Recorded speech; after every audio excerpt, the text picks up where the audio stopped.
매주 월요일 아침에는 신장남매가 여러분들을 찾아갑니다. 오늘도 어김없이 장윤미 변호사 나와 계시고요. 신인규 변호사는 조금 늦으시는 것 같습니다. 먼저 출발하겠습니다. 어서 오십시오. 안녕하세요. 네. 아이고, 일요일 날 깜짝 놀랐습니다. 다들, 이런 또 항공기 비행기 사고가 나는구나. 다들 이제 가슴을 쓸어내리셨을 것 같은데요. 앞서 저희가 지금 무한 현장 상황 쭉 소개해드렸지만 그래도 빠르게 상황이 좀 수습이 좀 되는 것 같습니다.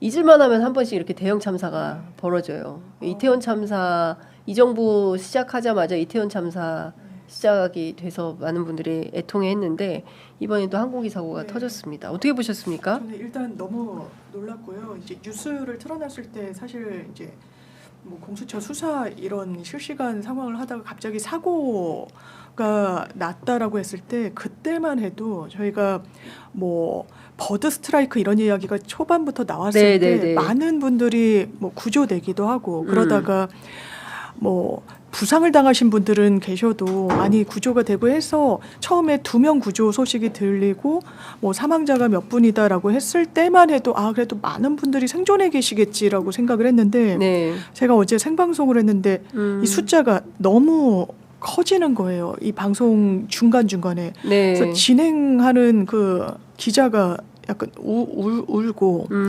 너무 참담하더라고요. 어떻게 이런 일이 있나. 또 가족 단위들이었고 3살 아기까지 있었기 때문에 정말 너무 참담하다는 말씀밖에 못 드릴 것 같습니다. 그렇습니다. 지금 사실 한 번만 더 생각을 해봐도 지금 너무나 찰나에 2분 만에 보니까 정말 위급한 상황이다라고 맞아요. 메이데이를 선언하고 그리고 이어서 또 바로 이제 그런 일들이 있기 때문에 정말 안타까운 생명이 또 이렇게 아스라이 사라져서 다들 걱정이 좀 많은 것 같습니다. 정말 1, 2분 간격이라는 게 한 분이 아드님이랑 보냈던 그 문자를 보면 9시에 내가 그 유언이라도 해야 되나? 라고 하셨는데 9시 1분을 못 읽으셨더라고요. 아들이 보내. 그러니까 지금 생각해 보면 얼마나 기가 막힙니까? 그 엄마가 또 암 투병을 오래 하시다가 올해 조금 좋아지셔가지고 친구분들이랑 따뜻한 쪽으로 가셨던 여행을 가셨다가 이런 참사를 겪게 됐고 또 50대 초반이세요. 그 어머님이.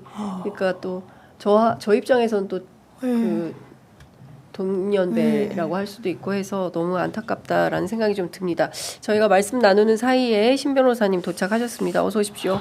오늘 제주항공 여객기 참사 관련해서 우리 돌아가신 분들 명복 빌고 또 생존자 분들의 빠른 쾌유와 또 유가족 분들께 위로의 말씀으로 인사를 대신하겠습니다. 그러니까요. 저희가 오전에 여러 기자 그리고 현장에 가 계시는 국회 국토교통위원장 또 연결해서 현장 상황 들어봤는데 어쨌든 이 사태에 지금 유가족들이 원하는 것은 빠르게 상황을 또 좀 시신을 확인하고 그리고 이제 제대로 된 장례 절차를 치르고 이태원 참사 때는 장례 절차도 되게 기게 했었잖아요. 위패도 영정도 없이 그리고 또 근조 리본을 거꾸로 달고 이런 정부 지침이 내려와서 상당히 큰 논란이 있었는데 이번 제주항공 여객기 참사에 대해서 정부가 어떻게 나오는지 일단 일주일 애도하는 것은 지난번하고 똑같은 것 같습니다. 이제 이런 상황이기 때문에 정부가 이제 어떻게 구체적으로 절차를 밟아 나갈지 현장에서 소식이 들어오는 대로 여러분들께 또 전해드리도록 하겠습니다. 중요한 것은 당초 저희가 월요일 원래 다루려고 했던 이슈는 김용현의 공소장입니다. 이 김용현의 공소장 자체가 대단히 충격적이기 때문에 사실상 윤석열이 발포 명령을 한 거거든요. 그래서 이 발포 명령에 대해서 우리가 이제 5.18 때는 끝까지 이 발포 명령자가 누군지 확인을 못 했는데 이번에는 이제 백일화의 발포 명령 누군지가 확인이 좀 되는 검찰의 공소장이 확인이 좀 된 겁니다. 어떻게 보셨어요? 일단 너무, 신 네, 변호사님 네. 먼저 들어볼까요? 네.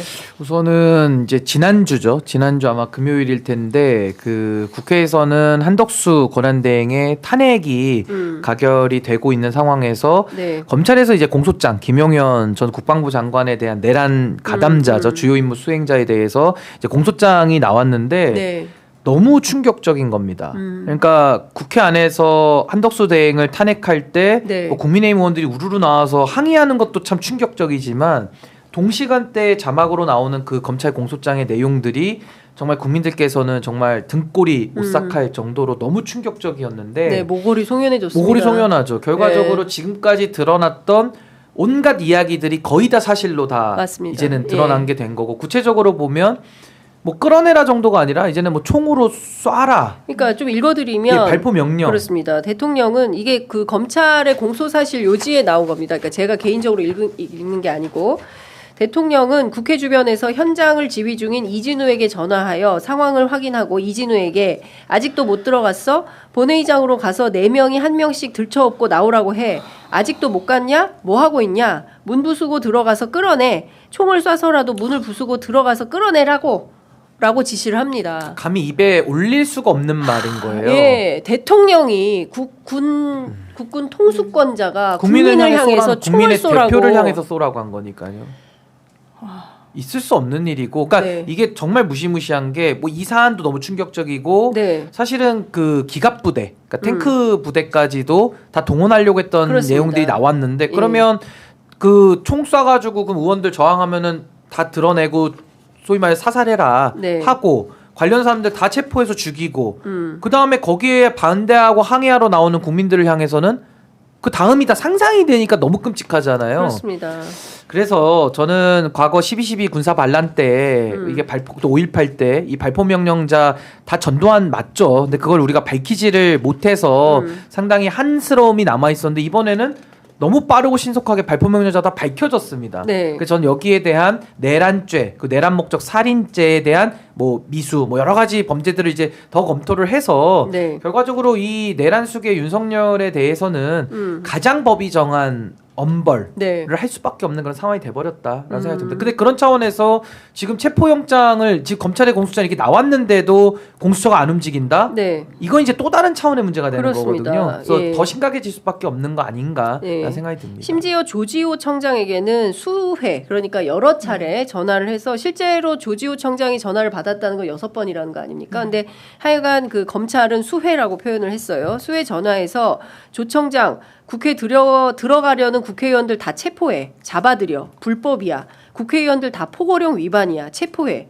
이렇게 지시를 합니다. 네. 실제로 포고령이 밤 11시에 났어요. 10시 23분에 이제 자신이 이제 비상계엄을 선포하고 오후 11시에 포고령을 냈는데 그 이후에 벌어진 풍광들인 거죠. 그리고 이 상황을 보면 포고령 위반이니까 거기 이제 담장 넘어가려는 국회의원들 그리고 현장에 와서 뭐 소리 질렀던 그 이준석 군을 의원, 막는 사람들. 군을 막는 시민들, 뭐 시민들보다는 여기는 일단은 그 비상계엄 해제를 못하게 하기 위한 데 훨씬 더 포커스가 맞춰져 있었던 것 같아요. 그러니까 포고령 위반으로 싹 다 잡아들여라. 이제 이런 맥락으로 조지호 청장한테 이제 주장을 하고 있는 겁니다. 아니 그래서 저는 뭐가 떠올랐냐면 네. 그 곽종근 특정사령관 있잖아요. 네, 네, 네. 전 이분이 국회 나와가지고 예. 나름의 양심선언 비스무리하게 했죠. 자백을 했는데 네. 그때 끝까지 말 못한 게 제가 연결이 되더라고요. 그때 무슨 말을 못하냐면 전화도 처음에 한 번 왔다 그러다가 이제 3번으로 늘어났고 네. 3번째 통화 때 무슨 얘기했느냐라고 하는데 이분이요 말을 못해요. 맞아요. 대통령의 그거에 대해서는 뭐 말씀드리기에 제한된다. 네. 뭐 더 말할 수 네. 없다라는 그게 식으로. 군대 용어인가 봐요. 제한된다라는 예, 표현이. 뭐 제한돼서 하여튼 제한됩니다. 말을 예. 못한다. 예, 아주 예. 극비 상황이다 이러는데 전 그것과 지금 이진우 사령관이 얘기했던 총 쏴라라는 게 연결이 좀 되면서 아니 수방사령관한테만 총 쏘라고 했겠습니까? 특전사령관도 그러네. 한 축을 담당했거든요. 맞아요. 그러니까 저는 여인영만 이제 여인영 같은 경우는 방첩사령관이니까 어떤 전체적인 기획이나 이걸 했다라고 한다면은 네. 현장에서 투입됐던 사령관들에게는 아마 똑같은 지시를 했을 것이다. 그걸 저는 곽종근 특전사령관이 아마 말을 못 밝힌 못했구나. 거 아니냐. 전 그렇게 좀 연결이 되더라고요. 근데 곽종근 사령관은 또 이런 얘기를 했어요. 윤석열이 이렇게 얘기합니다. 곽종근 사령관한테 직접 한 얘기예요. 국회로 이동 중인 헬기가 어디쯤 가고 있냐 물어보고 병력을 서둘러서 국회로 출동시켜라 이렇게 얘기를 하고 그다음에 아직 국회 안에 의결 정족수가 안 채워진 것 같으니까 빨리 국회 안으로 들어가서 의사당 안에 있는 사람들을 데리고 나와라. 문짝을 도끼로 부수고서라도 안으로 들어가서 다 끄집어내라. 이 도끼 얘기는 그때 안 했어요. 맞아요. 그러니까 문짝을 부수고라도 다 인원을 끄집어내라. 곽종근 사령관은 그렇게 얘기를 했는데 여기에 도끼가 등장합니다. 대통령이 도끼로 문짝을 부수고라도 안에 있는 국회의원들을 끄집어내라라는 지시를 한 겁니다. 네, 장 저는 변호사님. 이쯤 됐으면요 윤석열 씨는 하야하는 게 맞아요. 이거는 버티서도 안 되고 지금 왜 국민들과 많은 사람들이 고통받고 있습니까? 어떻게든 탄핵을 모면해 보려고 이리 꼼수 저리 꼼수 거짓말을 해대면서 하는 거 아니에요.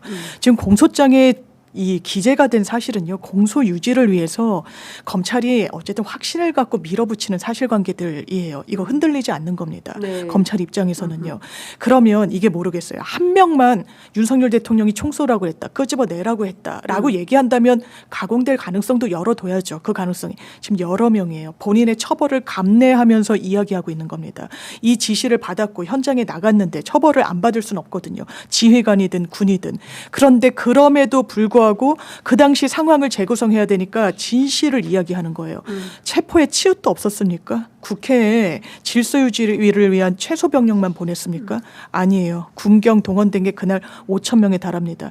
심지어 성간이에는 어떻게 했습니까? 복면을 가져가고 송곳을 가져가고 야구방망이를 챙기고 케이블 타이 어떻게 하려고 안대를 가져갔어요. 뭘 하려고 했었던 겁니까? 물리적으로 타격하려고 했다는 거 말고는 상상이 되지 않는 이런 물품들인 거예요. 그런데 지금도 버티는 겁니다. 지금도 거짓말을 하고 있는 거예요. 맞아요. 아, 윤석열 씨는 대한민국이라는 건 아랑곳하지 않는구나. 대한민국의 민주주의라는 건 이 사람의 머릿속에는 단 한 글자도 자리 잡고 있지 않구나. 오로지 자기 자리 보전. 그러니까 제가 한겨레 칼럼에서 이런 표현이 있더라고요. 잡범만도 못하다. 굉장히 동의합니다. 김용남 의원이 저희 프로그램 오셔서 그 그렇군요. 말씀하셨어요. 잡범만도 못하다. 예, 자기도 전직 검사인데 이게 잡범만도 못하다. 잡범도 이러진 않아요. 검찰총장직이나 대통령을 한 지낸 사람이 사람이 잡범만도 못하다.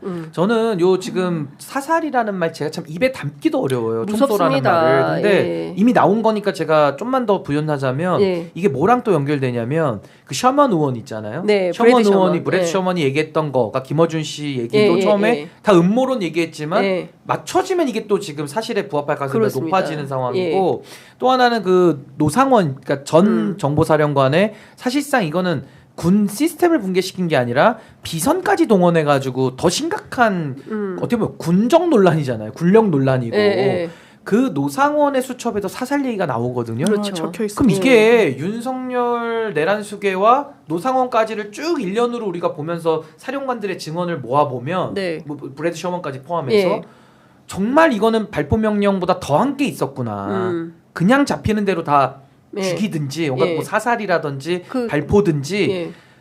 너무너무 위험한 일들을 상상했고 실행에 옮겼던 거예요. 네. 그게 범죄입니다. 그렇습니다. 용서받을 수 없는 예. 거죠. 이게 사실. 그러니까 지금 그 이성윤 의원이 제보받은 바에 따르면 국회에 그 12월 3일 날 본회의장에 있을 때 우리들 다 끌고 가서 수장시켜 버린대라는 말이 있었다고 하고 실제로 백령도 작전이라고 네, 해서 국민일보에서, 예. 국민일보 단독 보도가 또 나오지 않았습니까? 그러니까 지금 이런 내용들을 종합을 해 보면 이 비상계엄의 수준이라는 것이 뭐 야당을 상대로 단순히 무슨 경고성 계엄이었다, 내란이 아니라 소란이다라고 하기에는 홍준표 너무나 시장도 엄중. 해프닝이라 그랬잖아요. 해프닝, 예, 이런 말도 안 되는 것들은 얘기. 너무나 말도 안 되는 주장을 하면서 여론을 호도하고 있는 것이다 이렇게 봐야 될 것 같습니다. 근데 지금 보면은 실제로 그 방첩사 같은 경우에도 최우선 체포 대상자가 있었는데 그 사람이 이재명, 우원식, 한동훈. 네. 일단 여인영 방첩사령관한테 일단 이 사람 3명부터 잡아라라고 얘기를 한 거예요. 그러니까 일단 내란 수괴 입장에서 볼 때는 민주주의 수괴에 당하는 사람들 뭐라고 해야 됩니까? 예, 그런 그 서열이 리더들을 높은 사람부터 먼저 잡아야 잡는 된다. 거죠. 특히 네. 이제 우원식 의장 같은 경우에는 사회권이 있는 사람이기 네. 때문에 이 사회권을 막기 위해서 실제로 의장 공간까지도 해제된 계엄분들이 이후에. 해제된 네. 이후에 갔던 거 아닙니까? 그러니까 끊임없이 지금 2차, 3차 계엄을 획책하고 있는 거 아닌가라는 판단이 드는 것입니다. 맞아요. 실제 이 워딩이 있었어요. 이 사령관들 워딩 중에 윤석열 대통령이 계엄 2번, 3번 내가 하면 되니까 그러니까. 주저하지 말고 빨리 잡아들이라고. 제가 이 국면에서 국민의힘 분들이 아무래도 계엄과 관련한 정보 접근성이 좀 있겠죠. 더 놀라운 일들이 많이 언론을 통해 나올 거라고 하더라고요. 네네. 이게 이 단면을 본 게 아닌가 싶어요. 그런데 그 당시에 이 사람들 머릿속에 이 계엄 내란 세력 머릿속에는 어떤 것이 있었나라고 짚히는 부분이 있죠. 왜냐하면 네. 김용현 씨가 지금 이재명, 한동훈 이 대표를 고발하겠다 그랬어요. 계엄법 위반으로. 이거는 계엄이 선포돼서 그게 너무나 정당한데 그걸 어기고 정치인도 그 국회의원도 아닌 한동훈을 국회로 갖고 악수를 하면서 서로 뭐 이야기를 나눴다. 이거를 고발하겠다고 하고 있어요. 이 사람들의 머릿속 뇌구조 이 논리는 이런 거죠. 계엄은 정당했고 그거를 하지 않은 자들이 계엄법을 오히려 위반한 거다. 아니요. 헌법에서는 국회는 아무리 계엄이 정당해도 그 군의 통할 아래 들어가지 않도록 규율하고 있으니까요. 유일한 제어할 수 있는 부가 입법부니까요. 그런데 이런 거에 대한 뭐 민주주의 뭐 바라지도 않습니다. 그러니까. 오로지 자기에 대해서만 생각. 빨리 내려오십시오. 제발 진짜. 그러니까요. 예. 근데 뭐 댓글창에도 장 변호사님 과연 윤이라는 사람이 스스로 하야하겠습니까? 아, 지금 그러니까 국면이면 이제 절대 윤에게 그런 것은 요구하는 아니고. 건 너무 이제는 예. 뭐 좀 뭐랄까 허무한 일이라고 할까요? 이제 허망한 일. 허망한 일이고 오늘이라도 오동훈 처장 있지 않습니까? 네. 영장 칠 거면 그 자리에 있고 안 칠 거면 내려오세요. 네. 아니면 탄핵을 하든지. 이제 오동훈 처장도 이제 남은 시간 많지 않습니다. 네. 지금 내란이 아직도 진행 중이기 때문에 이거 진압하지 않으면요 대한민국은 미래로 나아갈 수 없어요. 네. 그래서 책임 있는 그러니까. 역할들 하셔야 됩니다 지금. 근데 지금 이걸 좀 여쭤봐야 될 것 같아요. 지금 보면 그 검찰이 오늘 아침 이제 동아일보 단독 보도인데 검찰이 확보한 군 관계자 메모를 보면 이제 윤석열의 지시가 그대로 다 적혀져 있는데 거기에서 사실상 입법 거수기 창설까지도 시도를 했었다. 그러니까 계엄령으로 비상 입법기 그 얘기를 하잖아요. 최상목 경제부총리가 지금 있는 국회 예산 끊어버리고 새 예산을 만들어라라는 네. 지시를 받았다라는 얘기를 했는데 실제로 국가보위 입법회의를 창설하려고 했었다. 이거 전두환의 국보위 예? 이런 거를 만들려고 했었던 거 아닌가. 옛날 박정희 때로 치면은 통일 주체 그렇죠. 국민회의 같은 거죠 유신헌법 때. 네. 그러니까 비스무리한 입법 거수기 기관을 그러니까 완전히 입법권을 네. 무력화하려고 했었다라는 게 확인이 좀 되고 있는 거예요. 독재를 진짜 하려고 했던 거죠. 그렇죠. 예. 네. 그러니까 독재 그러니까 손바닥에 왕자를 괜히 쓰고 나온 게 아니었다. 네, 예. 정말 왕이 되려고 예, 했던 것 왕이 같아요. 되려고 했던 것 같다. 국회를 해산하려고 했던 거고 그렇죠. 그 근저에는 부정선거가 있었다는 자기 확신이 있었던 그렇습니다. 거죠. 그러니까 정당성 없이 가짜 선거로 이 선출된 자들 이거 밀어버려야 된다. 이건 맞는 거다. 내가 다시 세우겠다. 이 비상 입법 회의를 이거예요. 이거 독재죠. 이게 왕정인 그러니까, 거죠. 예. 이거는 망상을 넘어서 진짜 이거는 예. 도저히 용서할 수가 없는 일인 겁니다. 그렇습니다. 지금 사실상 그러니까 입법, 사법, 행정 대한민국은 삼권 분립이 확실한 민주공화국이고 이 공화정 체제가 확립된 게 사실은 상해 임정 때부터입니다. 우리 헌법의 가치에도 그렇게 되어 있고요. 그런데도 이거를 그냥 다 일거에 허물려고 했었던 게 바로 윤이라는 사람이다. 근데 윤석열의 비난 가능성이 훨씬 높은 게 뭐냐면요. 예. 친위 쿠데타를 했다라는 겁니다. 그러니까 국민들로부터 민주적으로 권한은 득한 상태에서 이거를 이제 친위 쿠데타로 엎어보려고 했다라는 이제 국민 배신죄가 하나 더 추가되는 거고 또 하나는 법률가로서 본인이 헌법을 알고 법을 아는 사람이 이 독재를 꿈꿨다. 이 두 가지 측면에서는 전 윤석열이라는 이 자는 절대로 용서받을 수 없는 국민 반역죄, 네. 국가 반역죄. 본인이 그렇게 반국가 세력이라고 노래를 부르고 다녔는데 네. 결과적으로 본인이 국가를 반대하고 반역했어요. 그렇습니다. 그 조선시대로 치면은 역모를 꾸몄을 때 삼족을 멸했는데 그거에 준하는 일을 본인이 친 겁니다. 예. 책임을 져야죠. 그렇습니다. 근데 책임질 용기는 또 없나 봐요. 계속 꽁꽁 숨어요. 네. 그러니까 끄집어내야죠. 그렇습니다. 그리고 뭐 자꾸 탄핵 릴레이니 뭐 탄핵 중독이니 이런 소리 하는데요. 전두환이 12.12로 해서 5.18로 집권을 했잖아요. 네. 그럼 전두환의 내란은 언제 끝난 겁니까?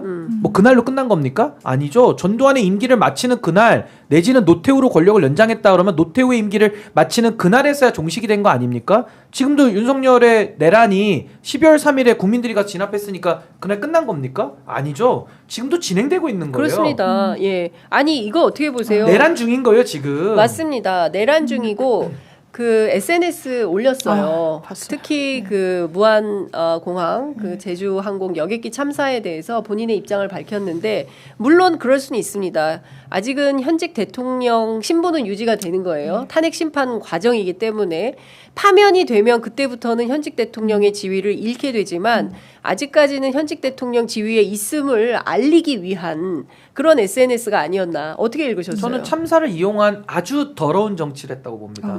참사를 이용한 겁니다. 네. 국민이 슬픔에 빠져 있고 정말 대한민국에서 이런 참사 너무나도 정말 국민들이 지금 충격에 빠져 계시잖아요. 네. 내란도 있었지만 지금 이 제주항공 사건의 여객기 사고에 대해 가지고 국민들이 너무 슬픔에 빠져 계시는데 검찰에는 안 나가고 공수처에도 안 나가고 수사기관은 안 나가고 어제 끝내 3차 소환에 불응하고 불응했습니다. 예. 법치는 다 무시하고 헌법은 네. 계속 파괴하고 있으면서 내가 대통령 형식적인 대통령이니까 내가 대통령인데. 메시지를 낼 거야. 무슨 염치로 냅니까? 그럼 본인의 의무나 하고 조사나 받고 오면서 내면은 제가 뭐 만보 양보해서 이렇게까지 비판을 세게 할 필요는 없는 것인데 본인의 시민으로서의 기본적 의무도 안 하면서 그러니까 뭐 소위 말해서 우리가 세금 다 내고 살잖아요. 네. 지금 탈세하고 있거나 지금 세금을 납부 안 하고 있는 거랑 똑같은 거거든요. 네. 저러면서 본인이 대통령으로서 메시지 낼 건 다 낸다? 저는 정말 이 윤석열이라는 자가 진짜 얼굴이 너무 두껍구나. 네. 전 그걸 좀 느꼈습니다. 그러니까 좀 납득하기가 어려워요. 어렵죠. 납득하기가 어려워요. 어렵고 그리고 지금 이 국면에 자기가 이제 대통령 행세는 하고 싶은 거잖아요. 네. 네. 내가 아직은 대통령이야. 나 그 살아 있어. 페이스북에 이거를 좋아요는 받고 싶은 거죠. 그 페이스북에. 좋아요가 제가 확인했을 네. 때 1,100개가 있는데 그거 거기에 받고 싶은 올라온 메시지가 뭐냐면 대통령님 어서 빨리 돌아오세요.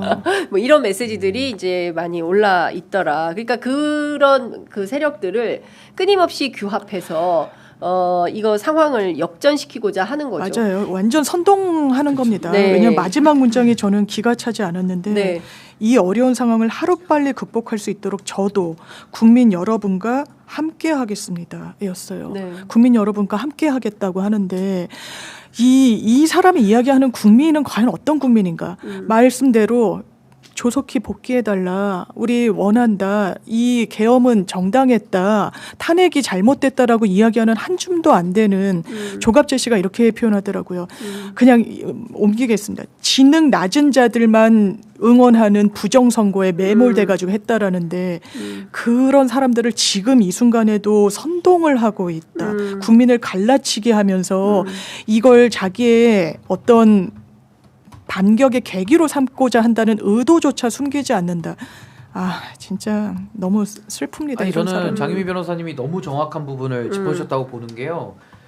국민들 앞에 총뿌리를 겨눈 사람이 마지막 말미에 국민과 함께하겠다 하면 이 국민은 누굽니까? 그러니까요. 내란 찬동 세력과 함께하겠다는 얘기거든요.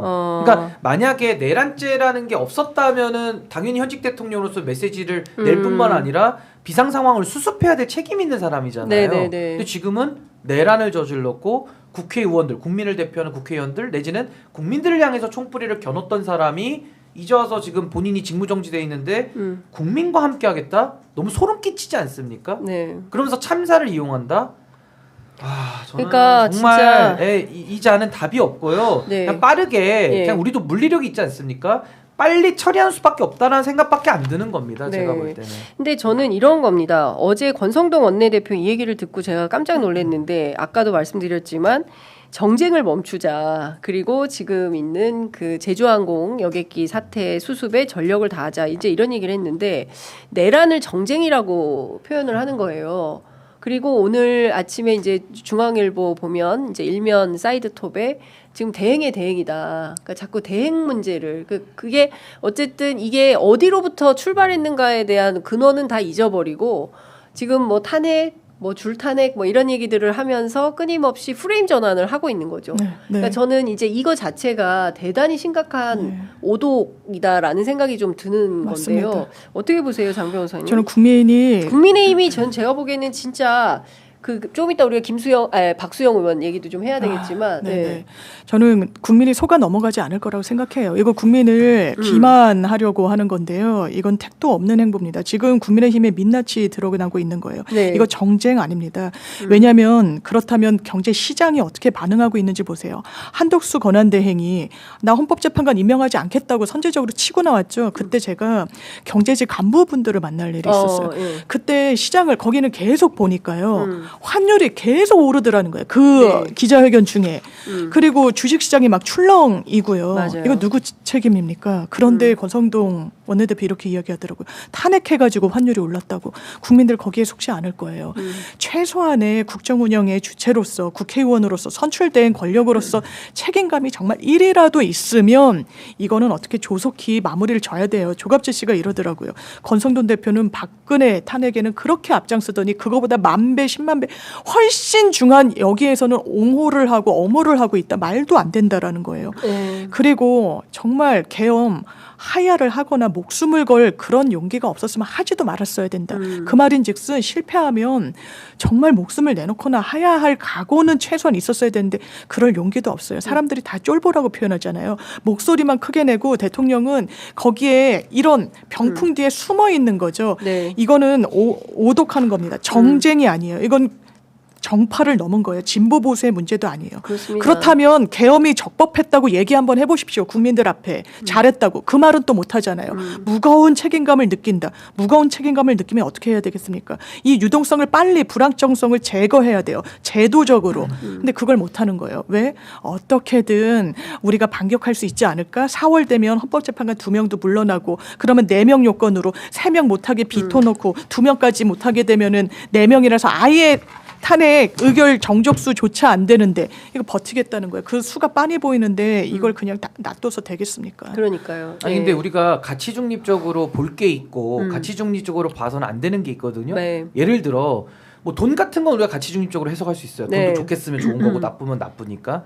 근데 예를 들어 살인 있지 않습니까? 네. 사람이 누굴 죽여요. 예. 그걸 가치 중립적으로 토론할 수 있습니까? 불가능하죠. 아니 정당한 살인이라는 개념이 있습니까? 없죠. 그러니까 지금 저는 네. 이 자들이 내란이라는 걸 설명하는데 동기는 정당했다 지금 이러는 거거든요. 네. 내란은 위법할 수 있지만 동기는 정당했으니까 우리는 어떤 정도 정쟁으로 몰아붙이면서 논쟁해보자 이러고 있거든요. 아니 뭐라고? 내란. 아니 그러니까 그 동기가 정당했다라는 아직 것도 그 말이 안 얘기잖아요. 되는 뭐 거잖아요. 민주당이 자꾸 저렇게 예산. 입법 독재하니까 어. 부득이하게 네. 대통령도 절박해서 네. 그거 말고 무슨 수단이 있냐? 입법 독재를 막아야 되니까 그냥 경고성으로 한번 한 거야. 이러니까 해프닝 얘기 나오고 소란 얘기 나오는 거거든요. 아니 그러니까 저는 역으로 묻는 거예요. 그러면 그럼 좋습니다. 동기가 용인이 되는 네. 살인이 있냐고요. 그렇죠. 없잖아요. 그리고 해리 해리스 대사가 이미 얘기했어요. 그런 식으로 하면은 미국의 예산 때문이면 남한할 유리창이 없다. 이미 다 얘기를 아니, 그래서 끝냈습니다. 저는 이 내란에 대해 가지고 국민의힘이 정쟁이라는 그 틀로 들어오려고 싶어하는 이런 부분들, 네. 내지는 일부 언론, 뭐 아까 뭐 중앙일보 얘기하셨습니다만, 뭐 중앙일보뿐만 아니라 네, 보수 언론 일부 좀- 기계적 중립을 표방하는 언론에서도 내란을 가지고 자꾸 토론하려고 들어요. 맞아요. 예. 이거 정말 심각한 겁니다. 그렇습니다. 내란을 살인으로 바꿔보십시오. 예. 그 용인이 됩니까? 그래서 저는 참 이게 국민들을 아주 그냥 우습게 보는 저는 처사라고 보는데요. 언론인들도. 네. 뭐 권성동을 비롯한 국민의힘 마찬가지고요. 내란은 내란이고 진압의 대상입니다. 그렇습니다. 진압을 신속하게 해야 되고요. 예. 그래야 대한민국이 민주공화제를 이어갈 수 있다. 국가 옛날 조선으로 치면은 영모죄예요. 영모죄. 네. 삼족을 멸하는 범죄거든요. 그러니까 그 심각성을 좀 알고 이야기를 했으면 좋겠다. 그것 좀 라는 생각이 듭니다. 여쭤볼게요. 무죄 추정의 원칙을 얘기를 하더라고요. 그러니까 네, 박수영 네. 의원이 그 항의원 시민들 상대로 경찰을 불러가지고 면담 그 민원 상담하러 온 그러니까 그 얘기를 하시더라고요. 세상에 우리 표 받아가지고 국회의원 당선돼서 토요일마다 그 면담하는 국회의원이 항의 왔다고 해서 경찰 불러가지고 진압하려고 했었던 거냐 이제 이런 말씀하셨는데 그 자리에서 박수영 의원이 계속 강조하는 게 그 어떤 범인도 무죄 추정의 원칙이 있다. 이재명 대표도 그렇지 않냐. 재판에서 다퉈야 된다. 이런 주장을 해요. 근데 이거 너무 명징하게 다 전 국민이 본 거 아닙니까? 그러니까 정치를 포기하겠다는 거예요. 정치의 많은 영역을 사법으로 밀어넣고 있는 거예요. 그거는 그런 사람들은요 정치하면 안 됩니다. 사법부 저희가 재판하면요 그 결과가 되게 명징하게 나오죠. 원사이드하게 누구는 이기고 누구는 지는 게임이에요. 그런데 그거를 사람들이 다 승복을 하나요? 아 법원에서 했으니까 그러지 않아요. 그러라고 정치가 있는 겁니다. 더 최상위적으로 사회적 갈등이 정말 풀기 어렵고 조율하기 어렵지만 그럼에도 불구하고 그걸 하라고 정치가 있는 거예요. 네. 그런데 그걸 다 사법부로 넘기고 무죄 추정 원칙 어떻게 이렇게 뻔뻔스럽게 이야기를 합니까? 지금 시민들이 부산 시당위원장이더라고요. 네. 부산 시당위원장으로서 우리가 부산에서 국민의힘 의원들 선출했는데 이러라고 뽑아준 거 아니니까 어떤 입장인지를 묻는 겁니다. 법원 가서 한번 지켜보시죠. 네. 이럴 거면 그냥 법관이 되세요. 그냥 법조인이 되시면 됩니다. 그런데 정치를 하겠다고 나선 사람은 그 말씀을 되새겨서 우리가 어떻게 하겠다. 뭐는 잘못했다. 뭐는 그래도 우리가 이런 입장이 있다라고 설명드리는 거예요. 그게 어려움에도 불구하고 전 나경원 의원 대단히 실망했던 게 이 국면에서 이 민의에 그리고 사람들의 민심에 즉각 반응하는 게 민주주의가 아니라고 하더라고요. 아니요. 즉각 반응하는 게 민주주의입니다. 그렇습니다. 그런 사고로 정치를 하니까 안 되는 거예요. 맞아요.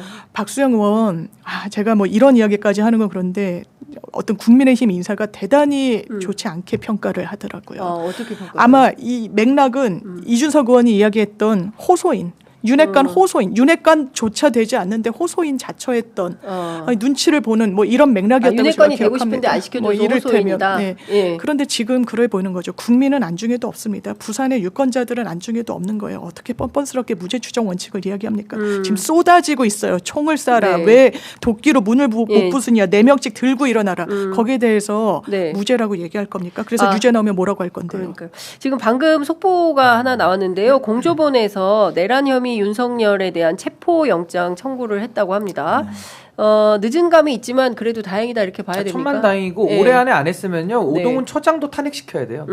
전 그렇게 봅니다. 오동훈 처장도 탄핵해야죠. 그렇죠. 아니 직무유기를 이렇게 하는데 네. 그 공무원한테 왜 월급 줘야 됩니까? 아니 근데 너무 웃기는 게 자기들이 좀 문제가 있어서 탄핵을 당해놓고도 줄 탄핵이야 막 이렇게 또 주장을 해요. 본인들 그러니까 성찰적 태도가 1도 네, 없는 것 네. 같아요. 그러니까 자기가 잘못했으면 최소한 그러니까 카톨릭 용어로 내 탓이오 정도는 한번 해봐야 되는데 1도 그런 생각이 없는 뻔뻔스러워. 거예요. 어떠세요? 이 뻔뻔함을 조직폭력배들이 단체로 네. 도시를 다 털어먹었는데 네. 수계부터 부두목부터 밑에 네. 있는 사람까지 행동대장까지 싹 다 구속시켰습니다. 네. 그 줄구속이라고 할 수 있어요?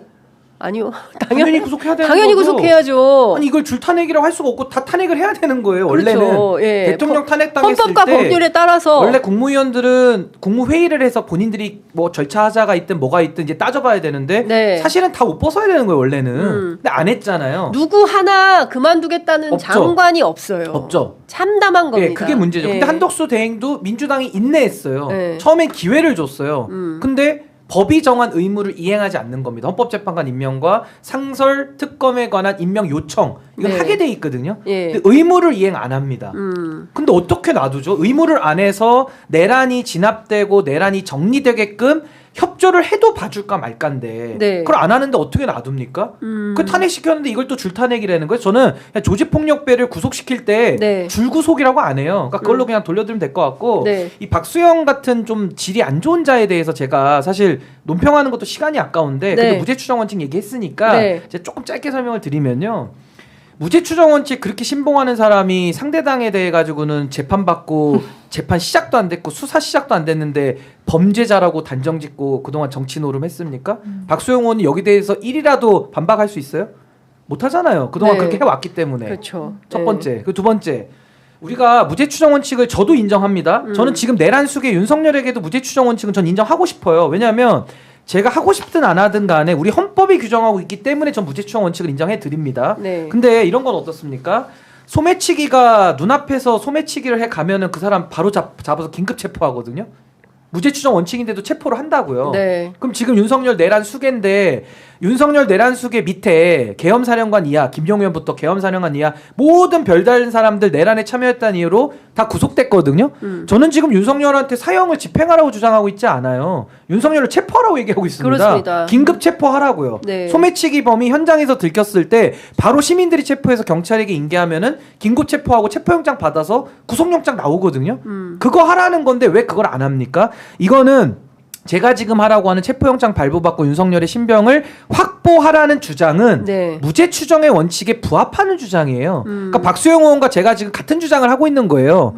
그 싸울 일이 아닌 겁니다. 네. 체포를 하면 돼요. 그러니까 박수영 의원의 그 무죄 추정 원칙 저도 동의하기 때문에 동의하는 전제 위에 내란숙의 윤석열에 대해서 그 밑에 곽종근, 이진우, 밑에 여인영이 쭉 있잖아요. 네. 그 노상원 그리고 또 누굽니까 문상호. 그 사람들처럼 김용현처럼 체포 구속하라는 겁니다. 네. 그걸 안 하니까 비판하는 거고 여기에 대해서 박수영 의원이 1이라도 반박을 할 수 있으면 인정을 할 수 있죠. 근데 반박할 논리가 없어요. 그러니까 지금 제일 중요한 게 이 엄청난 사태를 빠르게 종식시키는 것만이 대한민국이 정상화되는 길로 가는 거다. 그러니까 해외에서 저는 정말 재밌게 봤던 게 대통령 윤석열 탄핵되자마자 우리는 한덕수하고 일할 준비가 되어 있다라고 미국 국무부에서 논평이 나왔어요.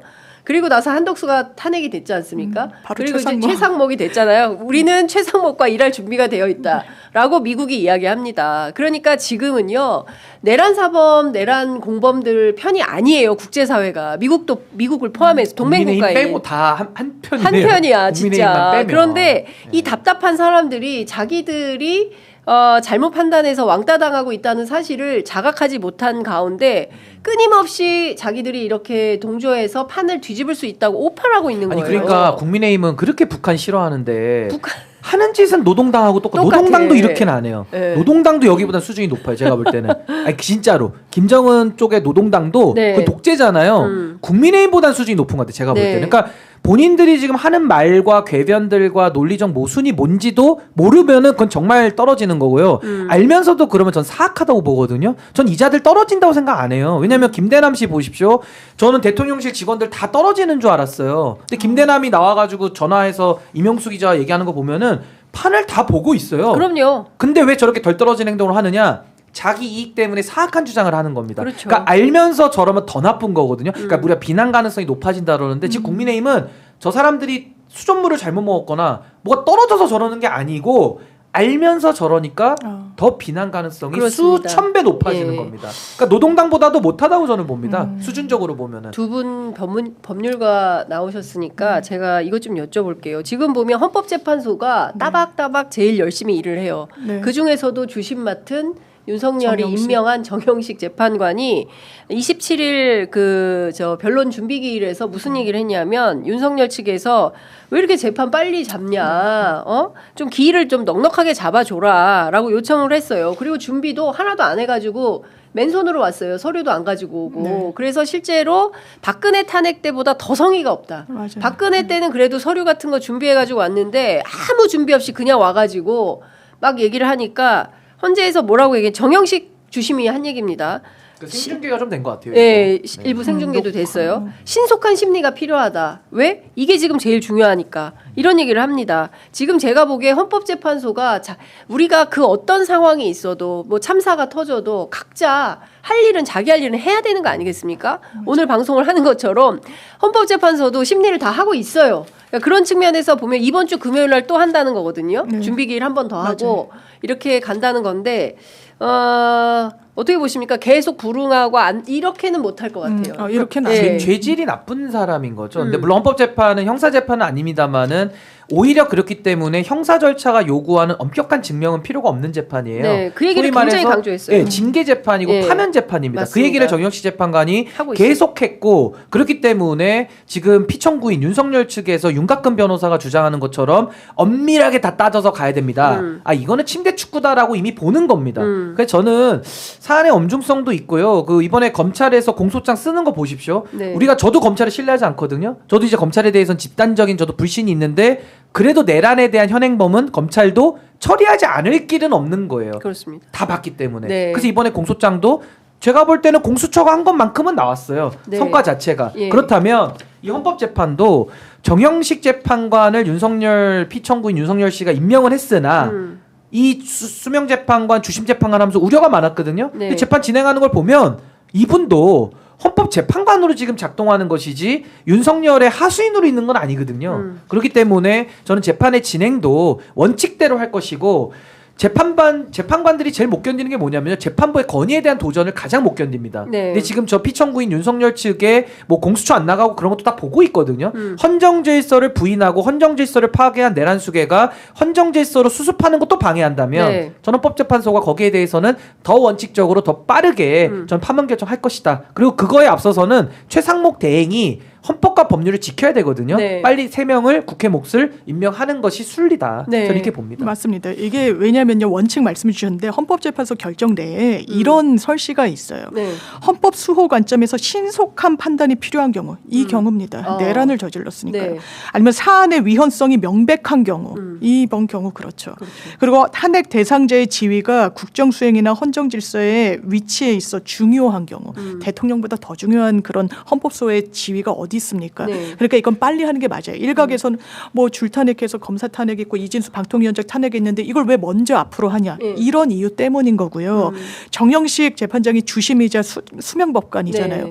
이분도 법관입니다. 네. 그러니까 지금 발송 송달 아니 송달도 안 됐는데 막 이러면서 이러고 있잖아요. 네. 나와서도 똑같은 얘기 하더라고요. 대단히 비겁하게 딱 그날 위임장 넣고 왜냐면 위임장 안 넣으면 못 들어가거든요. 그러니까 자기네들 항변할 수 있는 기회 자체가 차단되니까 그건 그날 또 딱- 갖고 온 거예요. 그리고 변론을 연기해달라는 신청서 한 장 들고 예. 그건 대단히 아주 야비한 거예요. 예. 그리고서는 나와서 장애전을 펴는데 발송송달 여부를 그 6명의 법관들이 다 논의했다는 거 아니에요. 네. 왜냐하면 수취급을 했거든요. 대통령실로 보냈더니 그런 사람 없다라고 그러고 관저로 보냈더니 안 받겠다고 그런 사람 해서 없어요?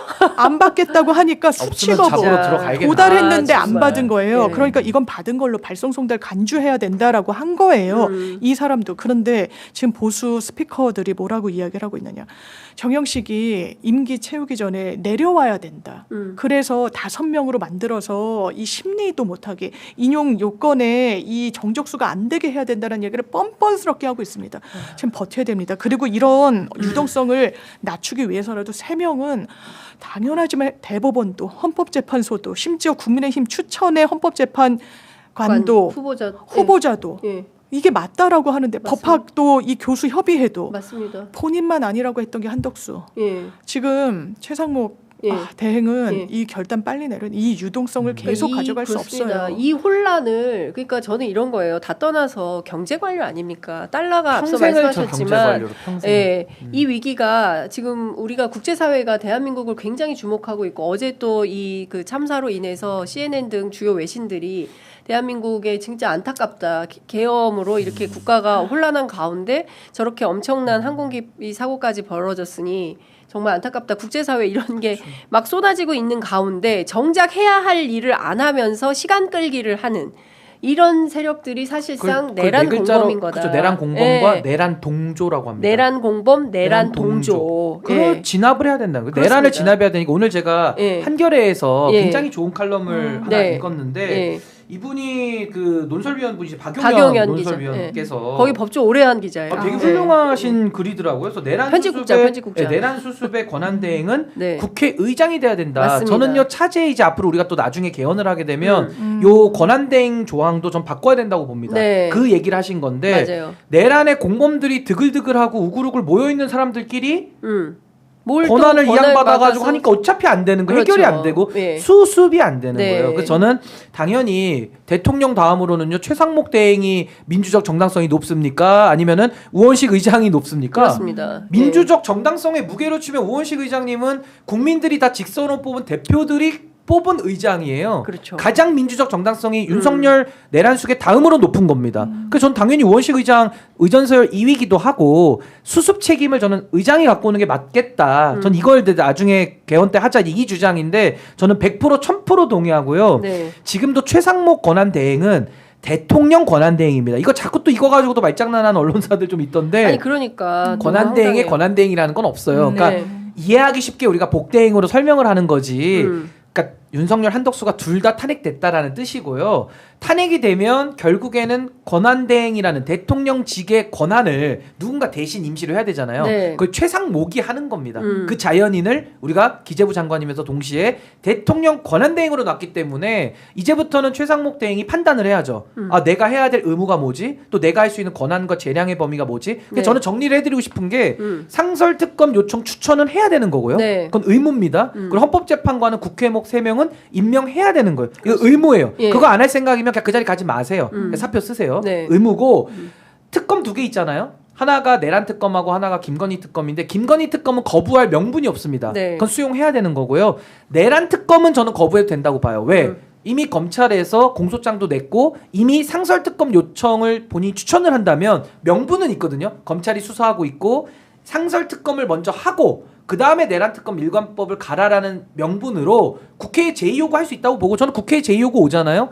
출석의 3분의 2이기 때문에 저는 100% 통과된다고 봅니다. 그때 국회의 제의를 가지고 최상목 대행이 일반 특검법을 선언하는 게 모양이 더 좋을 수 있기 때문에 저는 의무 2개는 하시고 김건희 특검법은 수용을 해야 된다. 네. 이 3개까지는 저는 의무적인 권한으로 보고 딱 하나 남은 게 내란 특검. 그거는 뭐 본인도 위치가 있고 처지가 있고 뭐 국민의힘과 이것도 우리가 고려는 안 할 수 없으니까 그거 저는 한 번은 국회에 제의를 갔다 오는 게 좋겠다. 네. 그래서 이번에 검찰이 냈던 공소장이나 이런 것들 보면 나름 수사는 열심히 하고 있기 때문에 수사 중에 내가 일반 특검법까지 하는 건 좀 과하지 않냐라는 논리로 저는 좀 최상목 대행이 정상적인 헌정질서 회복의 길을 좀 가셨으면 좋겠다. 네. 그 말씀 드립니다. 근데 말씀 주신 대로 근데 오늘 또 교묘한 물타기가 나왔어요. 보수 쪽에서 어떤 거냐면 헌법재판관 3명은 임명을 해줘라. 그런데 그 쌍특검은 여야가 타협해라 이런 거예요. 그러니까 그 얘기는 무슨 얘기냐면 김건희 특검 안에 사실상 그 명태균 게이트로 속해 있는 사람들이 너무 많잖아요. 그러니까 이건 피하고 싶은 거예요. 자기들 문제는. 그러니까 이거는 타협해라.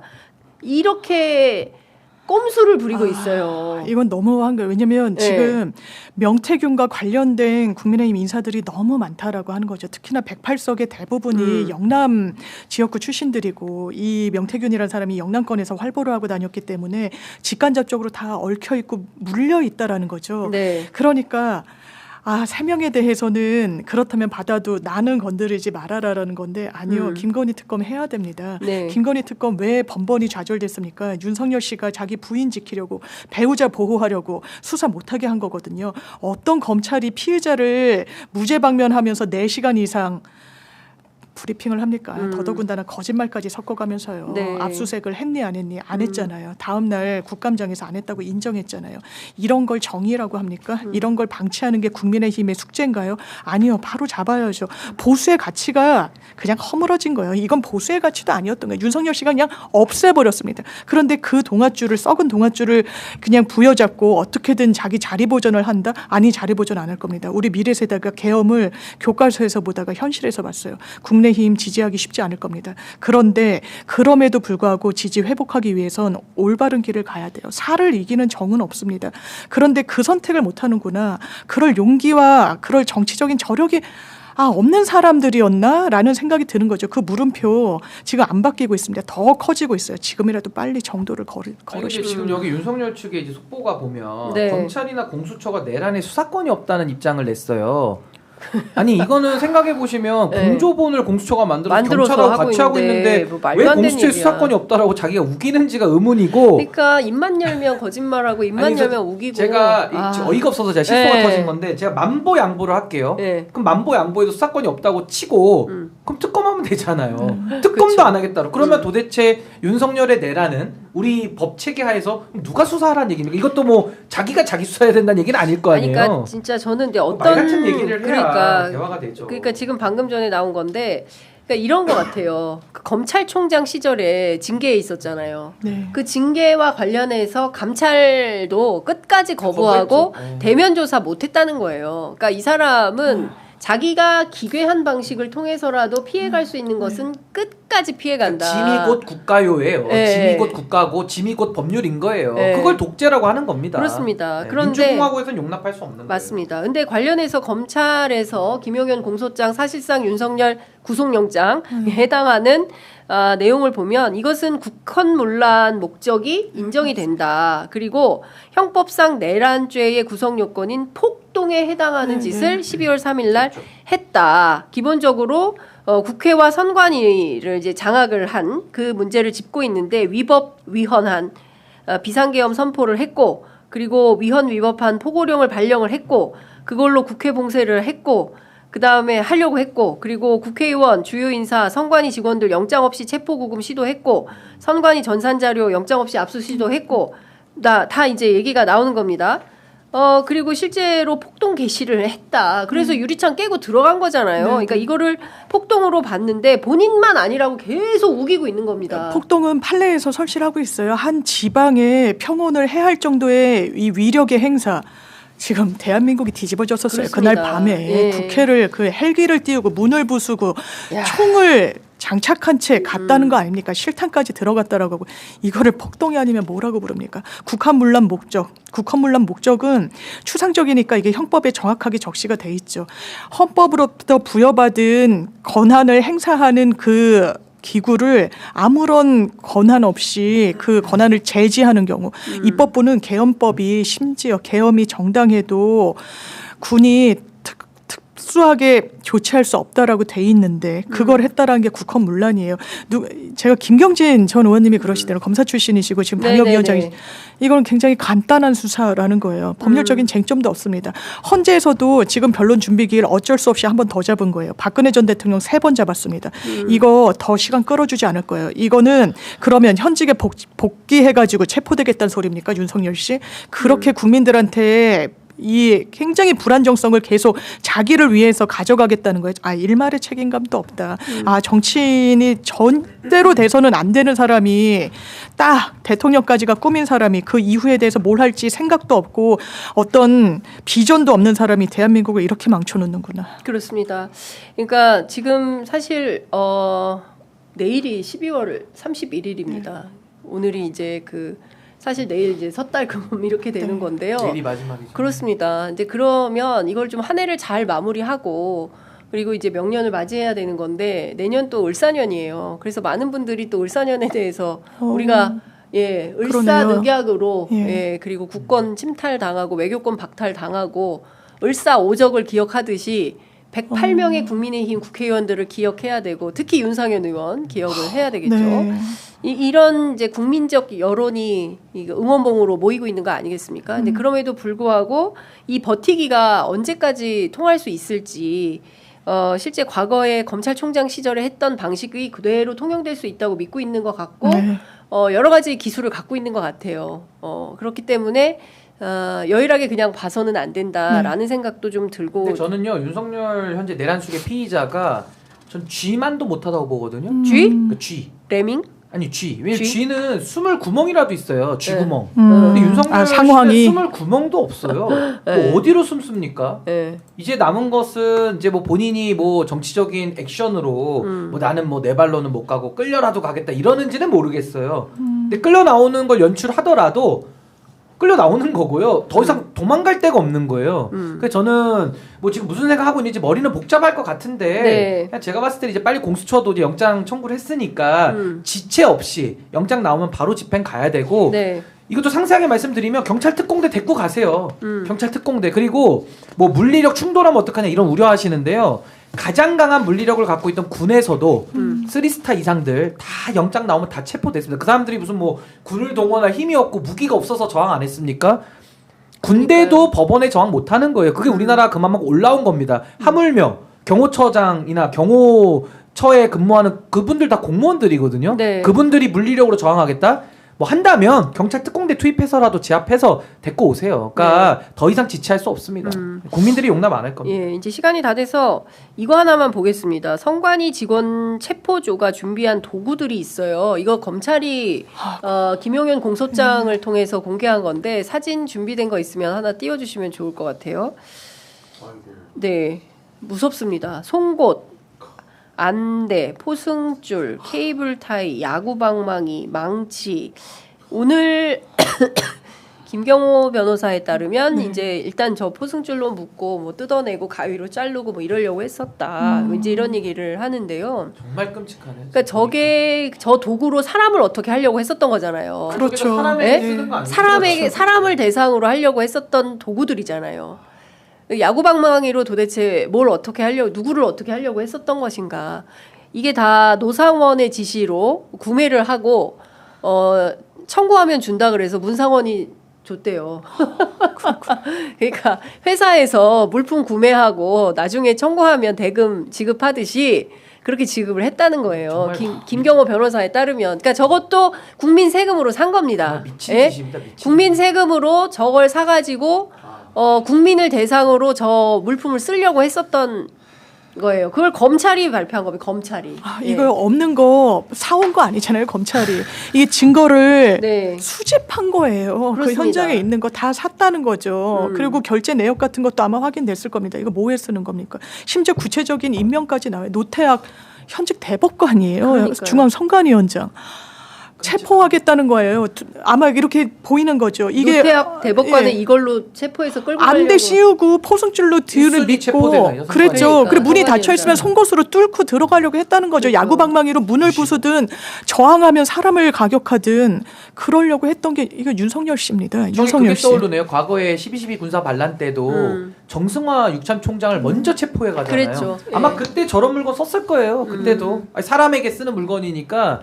그러니까 이게 친위 쿠데타잖아요. 그러니까 전 네. 전두환보다도 윤석열이 훨씬 더 비난 가능성이 높다고 보는 게 전두환은 사형 나왔죠. 왜?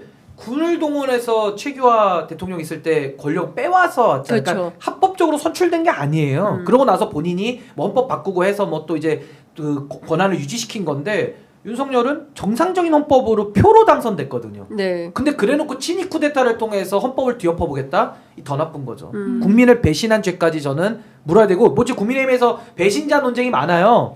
그냥 배신을 정의해드리면 윤석열이 국민들한테 한 게 배신입니다. 그렇습니다. 요게 배신이에요. 예. 그 안에서 뭐 김상욱 의원이나 이런 분들 괴롭히지 마시고 그건 배신자가 아니고요. 유승민 예. 의원 배신자가 아니고요. 윤석열이 국민들에게 한 거. 과거에 전두환이 최규하 대통령 내지는 전두환이 육참 총장 정승화 체포한 거. 그게 배신입니다. 그게. 그러니까요. 국민을 배신한 거죠. 진짜 올해가 지나고 내년에는 조금 우리 국민들이 기표고 살 수 있는 세상이 되어야 될 텐데 반드시 와야죠. 그렇습니다. 반드시. 너무 답답한 날들이 이어지고 있다는 생각이 좀 듭니다. 그래도 두 분 새해 복 많이 새해 복 많이 받으시고요. 저희 예. 시청자분들. 올해 마지막 방송입니다. 그렇게 예, 되네요. 저희가 진짜. 올해가 다 갔네요. 내년에 다시 또 뵈야 될 것 네. 하여튼 같습니다. 우리 그 내년에. 제주항공 그 여객기 참사가 좀 잘 수습되길 정말 네. 진심으로 바라고요. 그렇습니다. 제발 이거 가지고 정쟁하지 않으시고 하면 정말 국민들이 용납 안 할 겁니다. 네. 정말로. 맞습니다. 그러니까 이걸 명분 삼아서 네. 또 뭐 보수 언론들이 또 뭐 이러저러한 얘기들을 하고 있는데 그런 거에 휘둘리지 마시고 예. 예, 이런 상황일수록 여러분들 정론을 접하셔야 됩니다.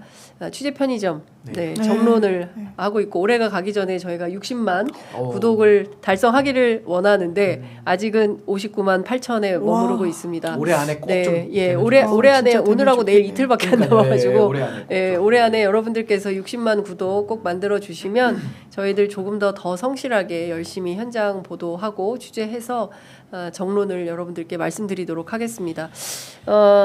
중요한 것은 그 큰 언론들이 하고 있는 이른바 이제 정쟁이라는 프레임에 빨려 들어가면 안 된다는 것입니다. 정쟁을 원하는 것이죠. 이건 정쟁이 아니에요. 앞서 이제 우리 신 변호사님 잘 정리해 주신 대로 내란을 진압하느냐, 내란을 빨리 조기에 진압하는 것만이 그리고 탄핵 심판을 통해서 빨리 이 상황을 수습하는 것만이 대한민국 정상화로 가는 아니, 최우선 우리가 단기간의 길이다. 산불 났을 때도 네. 진화라고 하잖아요. 그렇죠. 진화. 내라는 진압을 하는 거거든요. 예, 예. 근데 그거 진화할 때 토론합니까? 불이 어디서 났고 불이 그러니까. 나고 있는데 예. 소화기는 뭐 어디 째게 좋고 뭐 몇 미리 써야 돼 논의하냐고요. 진화를 해야 될 거 아니에요.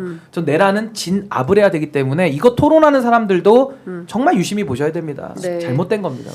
알겠습니다. 오늘 두 분 말씀 잘 들었습니다. 내년에 뵙겠습니다. 네. 고맙습니다. 감사합니다. 감사합니다.